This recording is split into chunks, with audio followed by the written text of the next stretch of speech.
இந்த வீடியோவில் இன்றைக்கி பார்க்க போகிற கோவில் கன்னியாகுமரி மாவட்டம் தாழாக்குடியில் உள்ள அழகம்மன் ஜெயந்தீசர் ஆலயம். தாழாக்குடி தாழைகள் மிகுந்த காடாக இருந்ததால் தாழாக்குடின்னும், தாடகை மலை அடிவாரத்தில் இருக்கிறதால இந்த பேருன்னும் சொல்லலாம். தேவேந்திரன் மகன் ஜெயந்தனால் பிரதிஷ்டை செய்யப்பட்டதால் சுவாமி ஜெயந்தீசர் என்று அழைக்கப்படுகிறார். கிபி 1125ஆம் ஆண்டு வீர கேரள மன்னனால் இந்த கோவில் கட்டப்பட்டது.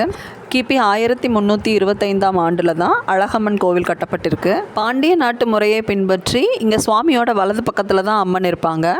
கருவறை மூலவரை அடுத்து இருக்கும் நடராஜரின் படிமம் ஒரே கல்லில் செய்யப்பட்டது. கருவறையில் உள்ள லிங்கம் 12 ஆவுடைகளின் மேல் அமைந்துள்ளதுன்னும், இந்த லிங்கம் கங்கையில் நீராட்டி வந்ததுன்னும் தலப்புராணம் சொல்லுது. மகா மண்டபத்தில் உள்ள தூண்களில் பெண் சிற்பங்கள் இருக்குது. அந்த பெண் சிற்பங்களோட ஆடை, அணிகலன்கள், கொண்டை அமைப்பு இதெல்லாம் 16ஆம் நூற்றாண்டு பண்பாட்டை சொல்லுது. கல் தூண்களில் வாழைப்பு போல் செஞ்சு வச்சுருக்காங்க. துவார பாலகர்கள் நிற்கும் மண்டபத்தோட மேலே சடையுடைய முனியும் அவரது குருவும் சீடனும் 2 பக்கங்களும் இருக்கிற மாதிரி ஒரு சிற்பம் இருக்குது. சிவனை யானை வழிபடும் சிற்பம் ஐராவதம் சிவனை வழிபட்ட வரலாறை குறிக்குது. சுவாமி கோவிலிருந்து அம்மன் கோவிலுக்கு செல்லும் மண்டபத்தில் ஒரு தூணில் கல்லினால் அம்மனோட தேரடித்து அதில் அழகம்மன் விக்கிரகமும் சக்கரத்தின் அடியில் ஒரு குழந்தையும் இருக்குது. அதுக்கு பக்கத்தில் ஒரு பூசாரி நிற்கிற காட்சியும் காணப்படுது.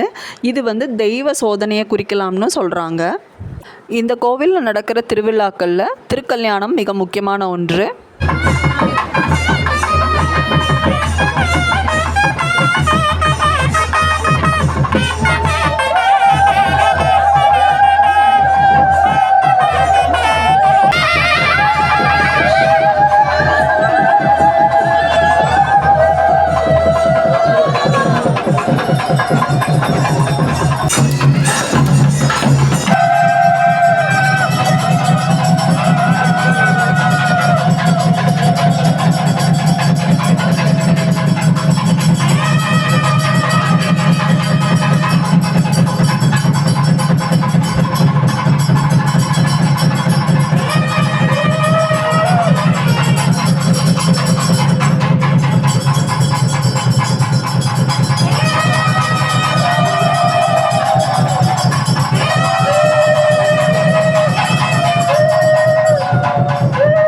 இன்னும் இந்த கோவிலை பற்றி நிறைய விஷயங்கள் உங்களுக்கு தெரியணும்னா இந்து மத பிரசங்கியர் ஆர் பத்மநாப பிள்ளை அவர்கள் எழுதிய தாழைக்குடி சரிதமும் ஜெயந்தீசர் அழகம்மன் கோவிலும்ன்ற புக்கை வாங்கி படிக்கலாம். ஜெயந்தன் வரலாறு தெரிஞ்சுக்கணுன்னா வால்மீகி ராமாயணம் சுந்தரகாண்டம் சூடாமணி பிரகடனத்தில் இருக்குது. அதையும் நீங்கள் வாசிக்கலாம். நன்றி.